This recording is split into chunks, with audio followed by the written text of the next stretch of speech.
Hey guys, welcome to PM Pathshala. Guys, आज हम बहुत एक इम्पॉर्टेंट, क्योंकि we are just left with 4 days now. Sunday को आपका सबका पेपर है, यूपीएससी प्रीलिम्स 2024। सो गाइस, एक बड़ा इम्पॉर्टेंट, कल मैंने ना रीडिंग कॉम्प्रिहेंशन डाला सीसेट के लिए, सो दैट आप उसे करिए और आपको एक थोड़ा सा रिवीजन मिल जाएगा। लेकिन गाइस, मैं देख रही थी कि एक आंसर मेरे पास आया कि मैम सारे ही तो ऑप्शंस हो सकते हैं, वाई टू सिलेक्ट वन, है ना। तो यानी कि कहीं ना कहीं क्लैरिटी में दिक्कत है, या ये सिलेक्ट करने में मुश्किल होता है कि हम कौन से ऑप्शंस, हमें सारे ही ऑप्शंस बड़े सेम सेम लग रहे हैं। तो आज मैंने सोचा कि let's create a video for the same, कि how to approach reading comprehension in CSAT.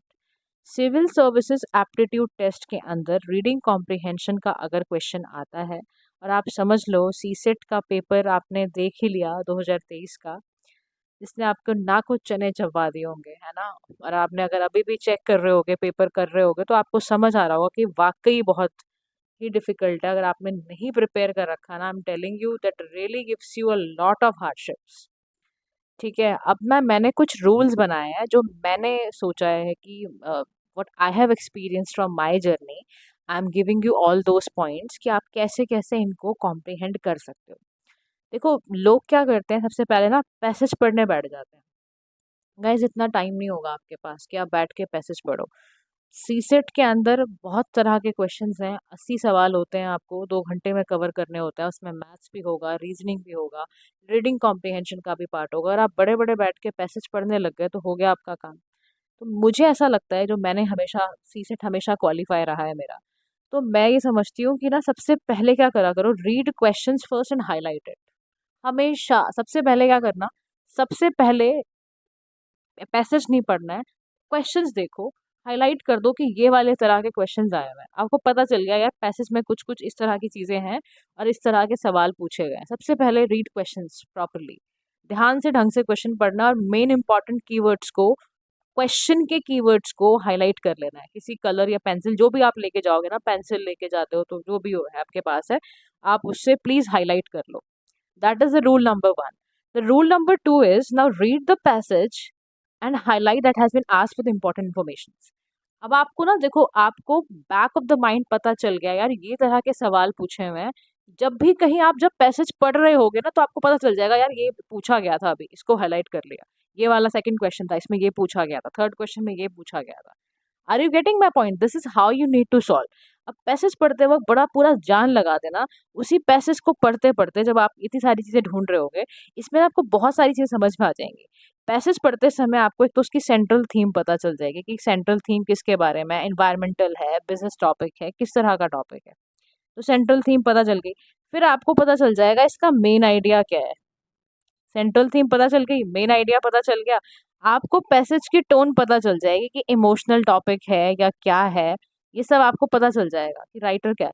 आपने वो सारी डिटेल्स को बड़े ध्यान से समझ लिया। अब ये समझने के बाद जो चीजें भी, एलिमिनेशन टेक्निक अपनाना, और मतलब उसको रॉन्ग आंसर्स के पहले तो आप सबसे पहले गार्बेज सारा हटा दो। जो आपको लग नहीं रहा क्वेश्चन में आंसर ढूंढने की जरूरत ही नहीं है, वो पॉइंटर सारे हटा दो। अब देखो, मैं ये जरूर कहूंगी कि वोकैबलरी आपकी जरूर स्ट्रांग होनी चाहिए जब भी आप ना रीडिंग कॉम्प्रिहेंशन के क्वेश्चंस को अप्रोच करो। क्योंकि वोकैबलरी स्ट्रांग नहीं होती तो हम क्या, कितना ही किसी कंटेक्स्ट से समझ लेंगे। इस पर्टिकुलर चीज के लिए you really require lot of practice of reading comprehension questions की, जरूर प्रैक्टिस करा करो। अब जब आप कर रहे हो ना, अब एक बार आपने ना मेन आई जो आपने हाईलाइट किए हैं ना पॉइंटर्स, पढ़ते वक्त भी, क्वेश्चंस के समय पर भी, आप उस मेन आइडिया, इन्फ्रेंस और एजम्पशंस वहीं से निकाल लो। क्या, कंक्लूजन वाले जो लाइंस होती है ना, वहीं से इन्फ्रेंस निकाल लो। क्योंकि इन्फ्रेंस का आइडिया पता है क्या होता है, इसका फोकस ये होता है कि आपने जो भी कॉम्प्रिहेंड करा है पैसेज को, इंफॉर्मेशंस के बिहाफ पर, उस पर आपने उसका क्या मीनिंग निकाला, या क्या कंक्लूड किया आपने। That is called inference. वो सारी assumptions वगैरह आपने निकाल ली, ये सब पता चल गया। अब जितने भी रॉन्ग आंसर्स है ना, सॉल्विंग दोस क्वेश्चन, जब आप क्योंकि सॉल्व करने बैठोगे, तो सब सॉल्व करने बैठोगे आंसर्स क्वेश्चन को, तो आप क्या करना, आप सारे एलिमिनेशन वाला जो भी रॉन्ग होंगे, सबसे पहले उनको काटना, ताकि आप सही जग चीज पे पहुंच पाओ। टाइम को इफेक्टिवली मैनेज करने के लिए, ये सब इतना काम करने के लिए रेगुलर प्रैक्टिस की, आई एम टेलिंग यू, सच में जरूरत है। आप सोचो सीधा पेपर में जाके मैं सॉल्व करूंगी या करूंगा, तो गाइस फिर करके देख लेना, और फिर जितना हो पाया तो बताना। फिर मैं एक पॉइंट ज़रूर हाईलाइट करूँगी कि इसमें ना एक प्रैक्टिस ज़रूर होती है, एक स्किमिंग की, एक स्कैनिंग की।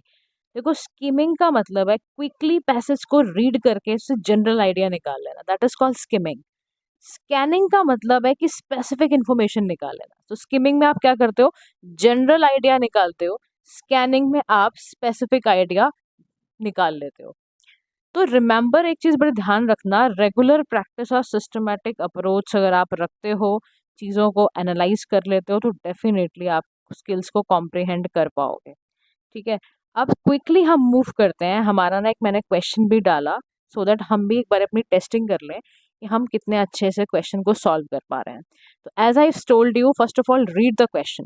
Question saying which of the following is the most logical and rational inference that can be made from the above passage. ठीक है, आपको समझ आ गया भाई, लॉजिकल एंड रैशनल इन्फरेंस पूछा है, रैशनल कंक्लूजन पूछा है, और इसमें कुछ पॉइंटर्स दिए हुए हैं। अब ये पॉइंटर्स आपको अभी समझ नहीं आएंगे, पहले आप पैसेज पढ़ो। तो पैसेज में बोल दिया, हाँ भाई, global population was around 1.6 million in 1990, today it was around 7.2 billion, growing.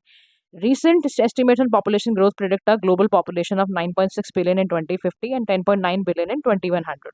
Unlike Europe and North America, where only 3 to 4% of population is engaged in agriculture, around 47% of India's population is dependent upon agriculture.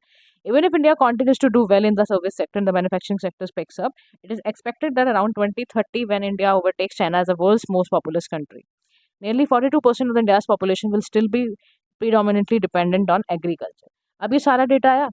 एक चीज़ और ध्यान रखना, क्योंकि आप ना aspirant हो, आपको सारा डेटा पता होता है कि इंडिया ने तो ऑलरेडी ओवरटेक कर दिया है चाइना को, 2030 क्यों लिखा हुआ है। लड़ने मत लग जाना पैसेज से, बिल्कुल मत लड़ना। आप समझना जो पैसेज में आया है इस वक्त यही डेटा बिल्कुल ठीक है, और आपको इसी बेसिस पर ही कंक्लूड करना है ना। अब आप यहाँ देखो, सीधा पॉइंटर्स पर आओ। ऑप्शंस में क्या कह रहा है, prosperity of agriculture sector is critical importance in India, क्या ये बोला हुआ है, इसके बारे में बात हुई हुई है? बिल्कुल नहीं। Indian economy greatly depends on it's agriculture, हाँ हम ये कह सकते हैं कि इस पे बिल्कुल बात हुई है, क्योंकि मेरा इस पॉइंटर पे यहाँ पे लिखा हुआ है प्रीडोमिनेटली ऑन एग्रीकल्चर पे, कंक्लूडिंग लाइन में लास्ट में लिखा हुआ है ये। फिर तीसरा पॉइंट कह रहा है, India should take strict measures to control its rapid population growth, कहीं पे मेंशन्ड है, कहीं कुछ बात हुई है इस बारे में? नहीं बात हुई है। तो काटते जाया करो ऐसी लाइंस को ना, ऐसी लाइंस को तुरंत काटा करो, आपकी काटा मारो, इस लाइन पे भी, इस लाइन पे भी काटा मारो। सेकंड लाइन हमारी बिल्कुल ठीक आ रही है अभी तक, है ना। Let's conclude question number fourth का पार्ट।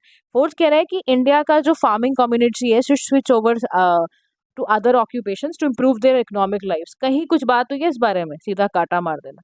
और आई एम टेलिंग यू, कोई इतना मुश्किल ऐसी कोई बात नहीं आने वाली। तो मैंने इसमें एक्सप्लेनेशन में भी ये सारे पॉइंटर्स काट काट के ना, कि ये सारी चीज़ें गलत चीज़ें दे रखी हैं, अल्टीमेटली देखो कितना आसान हुआ। तो समझ रहे हो आप, इसीलिए सबसे पहले क्वेश्चन करना, हाईलाइट करना, जैसे we have highlighted that point ना, हमने क्या करा, हमने पहले ही हाईलाइट कर दिया कि देखो लॉजिकल एंड रैशनल इन्फरेंस पूछा है पैसेज से, तो हमें पता चल गया। ये देखो, इस लाइन से पता चल गया कि हमारा ऑप्शन सेकंड होएगा। तो ऐसे ही पैसेजेस से आपको आंसर्स को कंक्लूड करना है, और ये वाली स्पीड गाइस तभी होगी जब हमारी रेगुलर प्रैक्टिस होगी। I am keep on updating on the community section about reading comprehension question, CSAT के लॉजिकल, ये सब मैं डाल रही हूँ। तो प्लीज़ आप उसको अटेम्प्ट करा करो, ताकि आपको समझ में आ जाए कि कैसे कैसे चीज़ें अटेम्प्ट करनी है, right. So guys, this is how you have to attempt reading comprehension वाला part, and I am telling you, this is how, if you are attempting the paper, definitely fetch you good marks, right? So thank you so much for listening. Do like, share and subscribe to PM Pathshala. Have a nice day to all.